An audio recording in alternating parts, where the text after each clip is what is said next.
שלום תלמידים ותלמידות יקרים, השבוע אנחנו קוראים את פרשת תרומה, ויקחו לי תרומה. הקדוש ברוך הוא מצווה את משה רבינו לבנות את המשכן, והמשכן צריך להיבנות לא על ידי מה שהקדוש ברוך הוא מוריד את המשכן משמיים, אלא על ידי זה שאנחנו עם ישראל תורמים, נותנים את מה שיש לנו ובונים את המשכן. אנחנו נלמד בפרשיות הקרובות על בניית המשכן, על כל הכלים, על המבנה עצמו. אתם רואים איך שהוא מבנה מיוחד?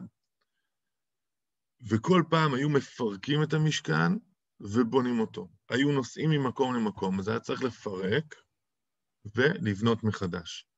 מסביב תמיד היו, קודם כל בונים את המשכן, ואז מסביב, אתם רואים את כל האוהלים שיש מסביב בתמונות כאן? עם ישראל היו חונים סביב המשכן, המשכן היה באמצע, זה השיא. בתוך המשכן הקדוש ברוך הוא השרה את שכינתו. מי שהיה נכנס למשכן היה יכול להרגיש את הקדוש ברוך הוא, להרגיש אותו. הקדוש ברוך הוא נמצא בכל מקום, אבל מה שמיוחד במשכן, שהיה אפשר להרגיש את הקדוש ברוך הוא. גם היום אנחנו מקווים ומתפללים ומצפים לבניין בית המקדש. מה ההבדל בין המשכן לבית המקדש? שהמשכן זה משהו שהיה ארעי. היו מפרקים ומרכיבים אותו, כי היה צריך כל הזמן לזוז. במדבר עם ישראל זזו ממקום למקום. אבל כשהגיעו לארץ ישראל, ישבו חכמים ודנו בדבר, והגיעו למסקנה שהמקום הנכון לבנות את בית המקדש זה בירושלים, על הר המוריה, הר הבית, מאוד קרוב אלינו במעלה האדומים.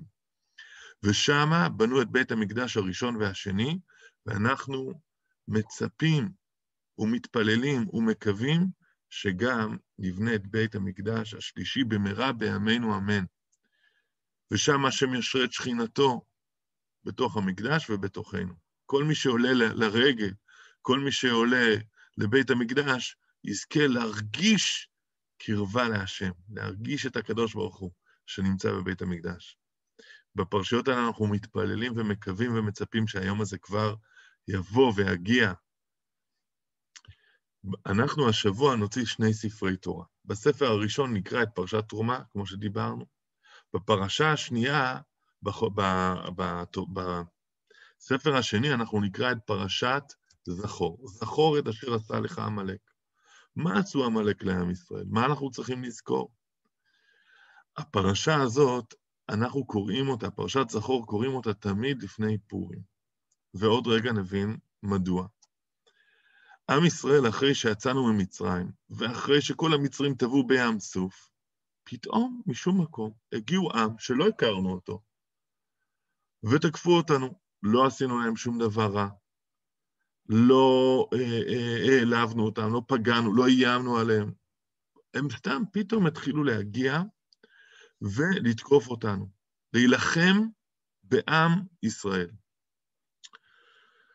והמלחמה הזאת הייתה מאוד מיוחדת.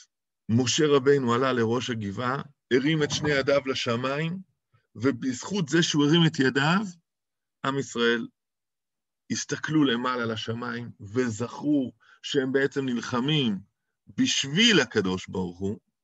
אנחנו לוחמים לא רק של עם ישראל, אלא גם של הקדוש ברוך הוא, ובזכות זה ניצחו את המלחמה. אבל למה תקפו אותנו העמלקים? למה הם בכלל תקפו? אומרים לנו חז"ל, עמלק, הוא לא רצה להילחם בנו, הוא רצה להילחם בקדוש ברוך הוא. רק שבקדוש ברוך הוא קשה להילחם. אז את מי הוא תקף? אותנו, את העם המיוחד של הקדוש ברוך הוא. שבוע שעבר ולפני שבועיים למדנו על הברית המיוחדת, על זה שאנחנו עם סגולה, עם מיוחד, והעמלק רואה את זה, והוא לא רוצה שיהיה, הוא לא רוצה לשמוע על הקדוש ברוך הוא, הוא לא רוצה להאמין בקדוש ברוך הוא, הוא לא רוצה לקיים את המצוות של הקדוש ברוך הוא, לכן הוא רוצה להילחם בקדוש ברוך הוא. אז במקום לבנות מגדל גבוה ולנסות לראות חיצים לשמיים, הוא יודע שזה לא יצליח לו. במי הוא נלחם? בעם ישראל.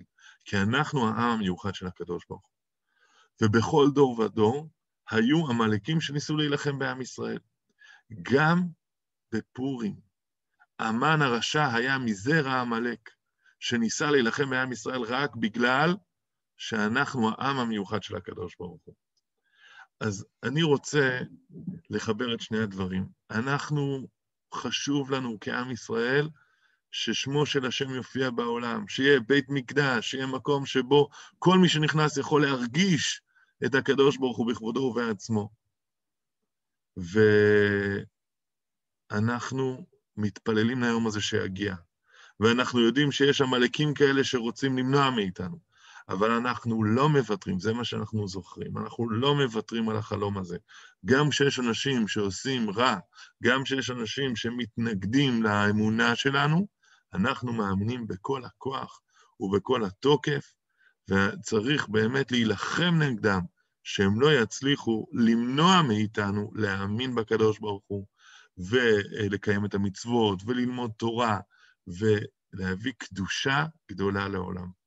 אז יהי רצון שנזכה במהרה בימינו לבנות את בית המקדש, שיהיה לכולם שבת שלום ובשורות טובות.